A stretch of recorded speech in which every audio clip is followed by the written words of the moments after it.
क्या आप इन जोरदार डेस्क पंखों से तंग आ चुके हैं जो बहुत जोर से हवा करते हैं ताकि आपको ठंडा रख सकें? हाँ, मुझे तो अपने ही विचार सुनाई नहीं देते।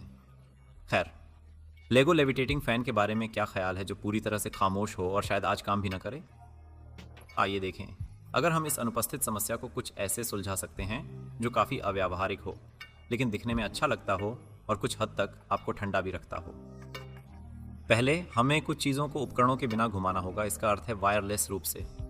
तो हम चीज़ों को बिना छुए कैसे घुमा सकते हैं? खैर, चुंबकों और बिजली और ऐसी चीज़ों के साथ। चलो वायरलेस चीज़ों को घुमाने से शुरुआत करते हैं। यह एक छोटी सी तार का कॉइल है जिसे मैंने इस लिफ्ट आर्म से जोड़ा है, और ये कुछ छोटे चुंबक हैं जिन्हें मैंने एक लेगो पहिए पे ब्लू टैग किया है। और जब मैं पहिए को यहाँ पर रखता हूँ और इसे मजबूती से ठीक करता हूँ, ये आसानी से घूम सकता है। फिर जब मैं कॉइल को पास में रखता हूँ, धातु का मध्य भाग चुंबकों को आकर्षित करता है, या अब ये छोटा सा काम एक रीड स्विच है। ये पुरानी शैली का सेंसर दो धातु प्लेटों को गैस में सस्पेंड करता है जो चुंबकीय फील्ड के पास आने पर जुड़ जाते हैं। जब मैं इस चुंबक को पास लाता हूं, आप देख सकते हैं कि यह सर्किट को बंद कर देता है। अब कोई भी जो रीड स्विच से परिचित है शायद चिल्ला रहा होगा कि आप यह क्यों कर रहे हैं। ये भयंकर प्रमोटर होते हैं और आप सही हैं, लेकिन इससे अवश्य ही समग्र डिजाइन आसान बनता है। तो क्या मैं आपका ध्यान रीड स्विच को कॉइल और बैटरी के संग इस प्रकार से जोड़ने की ओर आकर्षित करूं? और फिर स्विच को चुंबक के पास लाता हूं। कुछ नहीं होता क्योंकि बैटरी की पोलैरिटी गलत है। इसे पलट दो और अब कॉइल चुंबक को दूर धकेल देगा। और अगर मैं इसे बिल्कुल सही जगह पर रखूं, हर घूर्णन से स्विच बंद हो जाएगा जब तक चुंबक दोनों के साथ चुंबकीय तालमेल बैठा लेता है। कॉइल से एक संक्षिप्त पल्स देने वाला जो चुंबक को दूसरे घूर्णन के लिए आगे धकेल देता है। वास्तव में यह सर्किट काफी साधारण है। कोई भी इंटरेस्टेड पर्सन, यहाँ आपकी कॉइल है और यहाँ आपकी बैटरी है और ये आपका छोटा रीड स्विच है, बस इतना ही है। अब अगर हम इसमें एक पंखा जोड़ें तो इसे अब कितनी तेजी से चल सकता है?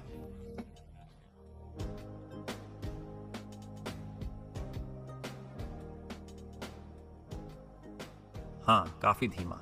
यहाँ तक कि अगर हम 6 वोल्ट की बैटरी इस्तेमाल करें तब भी ये काफी सुस्त है। दुर्भाग्यवश ज्यादा वोल्टेज या करंट के साथ स्विच अक्सर संलग्न हो जाता है जिससे मोटर अटक जाती है। तो कुल मिलाकर यह एक काफी कमजोर मोटर है। ठीक है, अब इस आदमी को वायरलेस और शांत बनाने का समय आ गया है। चलिए यहाँ एक बेस बनाते हैं और फिर हम हमारे मैग्नेट्स को पॉप कर सकते हैं जो हमारे पंखा धुरी को दूर कर देंगे। ये हमारा पंखा धुरी है।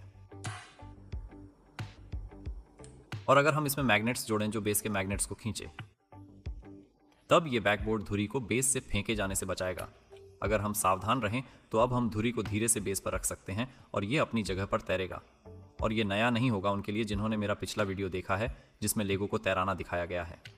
लेकिन हम इसे एक स्तर ऊपर ले जाने वाले हैं इस धुरी को तैरते हुए घुमाने के लिए। अगर हमारे पास ये वी मैग्नेट्स धुरी के दोनों तरफ हों तो अब हमारे पास इसे घुमाने के लिए मैग्नेटिक पल्सेस लगाने का एक तरीका है। और हम वो इस कॉइल के जरिए करेंगे जिसे मैंने एक लेगो लिफ्ट आर्म के चारों ओर लपेटा है।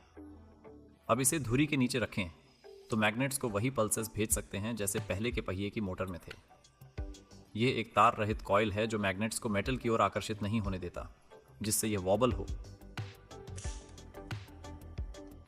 अब अगर हम रीड स्विच के साथ यहां इस आर्म को सिक्योर कर दें,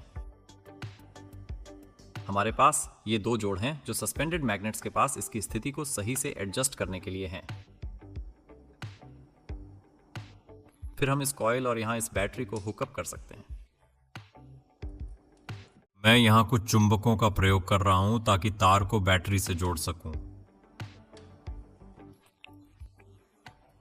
ठीक है, आइए हम धीरे धीरे हमारे धुरी को जगह में डालें और फिर रीड स्विच को चुंबक के पास लाएं और उसे थोड़ी प्रोत्साहन दें और चल पड़ें। यहां बहुत कम प्रतिरोध के बावजूद बल बहुत कम होने के कारण हमें वास्तव में बहुत अच्छी गति मिलती है। देखिए जाइए, मुझे चुंबकों का जादू देखकर बहुत संतोष होता है जो इस चीज को दोनों स्थान पर तैरने और घूमने में मदद करता है। यह बस अद्भुत है। और यदि आप लेगो और सर्किट के साथ इन प्रयोगों को और देखना चाहते हैं तो सब्सक्राइब करें या लाइक दें। और यदि आप इन युक्तियों को बनाते और परीक्षण करते समय कुछ और पर्दे के पीछे के दृश्य देखना चाहते हैं, मैंने वीडियो के नीचे चैनल मेंबरशिप्स शुरू की हैं। इन प्रयोगों के लिए आपका समर्थन मेरे लिए बहुत महत्वपूर्ण है।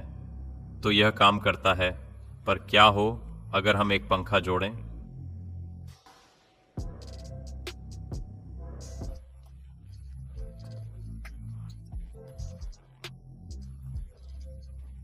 मुझे शक है कि इस पंखे से काफी अधिक प्रतिरोध मिलेगा।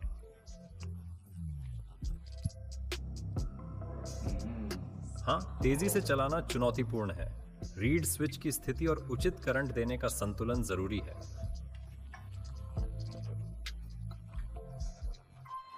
मैं इसे पावर सप्लाई से जोड़ूंगा ताकि वोल्टेज और करंट समायोजित कर सकूं। हॉल प्रभाव सेंसर ज्यादा भरोसेमंद है, लेकिन यह भी कारगर है। कार्यप्रणाली का आधार यह है कि यह चीजें कब तक काम करती हैं, और मेरा मानना है कि वे काफी समय तक कार्य करते रहेंगे।